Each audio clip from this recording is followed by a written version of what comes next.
Hi buddies, అందరూ ఎలా ఉన్నారు?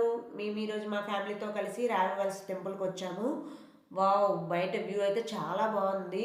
పచ్చని చెట్లు, పక్కన ఒక కొలను. బయట నుండి అయితే టెంపుల్ వ్యూ చాలా బాగుంది. లోపల ఎలా ఉంటుందో, నేను కూడా ఇదే ఫస్ట్ టైం రావడం ఈ టెంపుల్కి. మా వారైతే పూజ కోసం పూజా సామాగ్రి తీసుకుంటున్నారు. మేము లోపలికి వెళ్తున్నాము. నేను ఇంతవరకు అయితే వినడమే కానీ ఈ టెంపుల్ ఎప్పుడు డైరెక్ట్గా ఎప్పుడు చూసి విజిట్ చేయలేదు. ఇదే ఫస్ట్ టైం వచ్చాము. ఈ దేవాలయం శ్రీకాకుళం జిల్లా టెక్కల మండలంలో ఉంది. మేమైతే లోపలికి ఎంటర్ అవుతున్నాము. మా వారు దర్శనం కోసమని టికెట్ తీసుకుంటున్నారు. లోపలికి ఎంటర్ అయిన వెంటనే శివలింగం కనిపిస్తుంది. దాన్ని చూసిన వెంటనే నాకైతే గూస్ బంప్స్ స్టార్ట్ అయ్యాయి. చూడండి ఎంత పెద్ద శివలింగమో. నేనైతే ఇంతవరకు ఇంత పెద్ద శివలింగం చూడలేదు. ఈ గుడిలో ఉండే శివుని పేరు ఎండల మల్లికార్జున స్వామి.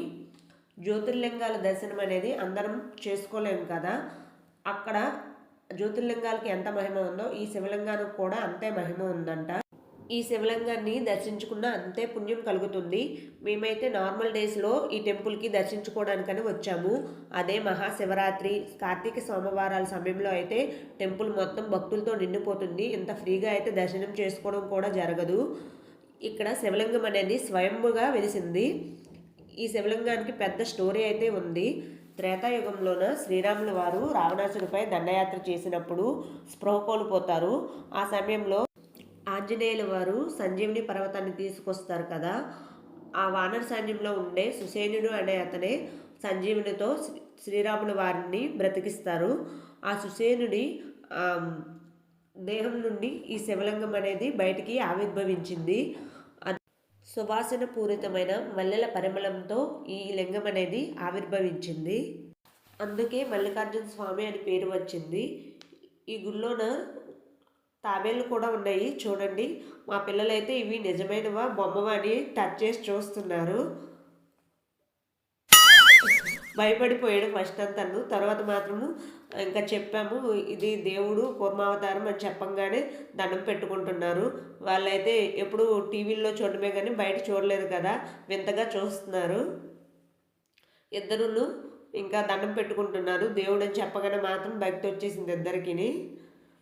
ముందంతా దాంతో ఆడుకున్నారు సరదాగానే. అవి దగ్గరికి వెళ్తుంటే అవి లోపలికి తల పెట్టేసుకుంటున్నాయి కదా. శివునికి ఎదురుగా పెద్ద నందీశ్వరుడు కూడా ఉన్నాడు.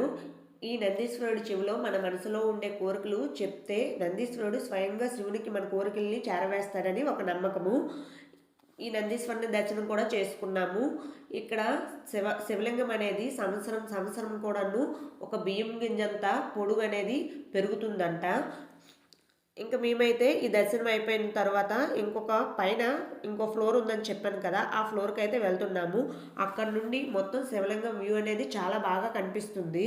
ఇంకా మేమైతే పైకి వెళ్ళడానికి వెళ్తున్నాము. ఇగోండి, ఈ సైడ్ నుండి ఎలా వెళ్తే స్టెప్స్ ఉంటాయి, అలా పైకి వెళ్ళొచ్చు మనము. ఆ యాంగిల్లో అయితే మనకి మొత్తం టెంపుల్ వ్యూ అనేది బాగా కనిపిస్తుంది.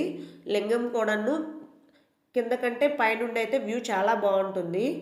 చూడండి ఎంతమంది వచ్చారో భక్తులైతే. మేము ఇంకా లోపలికి వెళ్ళిపోతున్నాము. చూడండి లింగం అంటే ఎంత హైట్లో ఉందో. ఇక్కడ నుండి మీకు కనిపిస్తుంది కదా వీడియోలోన. ఇలా పై పార్ట్ ఇదంతా లింగంది.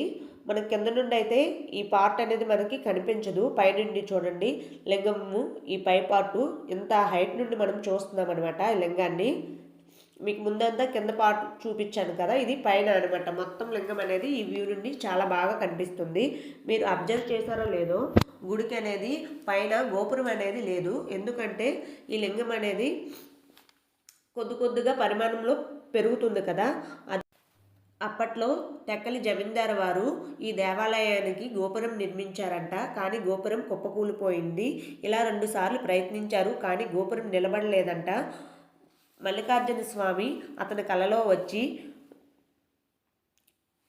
ఆలయ గోపురం నిర్మించవద్దని చెప్పారంట. నా నుండి వచ్చిన స్వచ్ఛమైన గాలి ఎంతవరకు వీస్తుందో ఆ పరిసర ప్రాంతంలో నివసించే ప్రజలంతా ఆరోగ్యవంతులుగా ఉంటారని చెప్పారంట. అందుకని గోపురం అనేది నిర్మించలేదు. గోపురం లేకపోవడంతో ఇక్కడ శివలింగము ఎండకు ఎండుతూ వానకు తడుస్తూ ఉంటుంది. అందుకే ఈ శివలింగానికి ఎండల మల్లికార్జున స్వామి అని పేరు వచ్చింది. ఈ విధంగా మా దర్శనం అయితే చాలా బాగా జరిగింది. మేము ఇంటికి వెళ్ళే ముందు ప్రసాదం కూడా తీసుకున్నాము. మీలో ఎంతమందికి ఈ శివాలయం గురించి తెలుసు, ఈ ప్రాంతం గురించి తెలుసు కామెంట్ చేయండి. అదేవిధంగా మన వీడియోస్ మీకు నచ్చినట్లయితే సబ్స్క్రైబ్ చేసుకోండి. కామెంట్ చేయడం మాత్రం మర్చిపోవద్దు. మేము రిటర్న్ వెళ్ళిపోతున్నాము. ఈ వ్యూ అయితే చాలా బాగుంది, చాలా పీస్ఫుల్గా ఉంది. ఈ ఏరియా అంతా అప్పట్లో ఒక అరణ్య ప్రాంతము. ఇప్పటికి కూడాను కొండలు ఉన్నాయి, మీరు అబ్జర్వ్ చేయండి. మన వీడియోస్ మాత్రం సబ్స్క్రైబ్ చేయడం మాత్రం మర్చిపోవద్దు. Thanks for watching. Please support.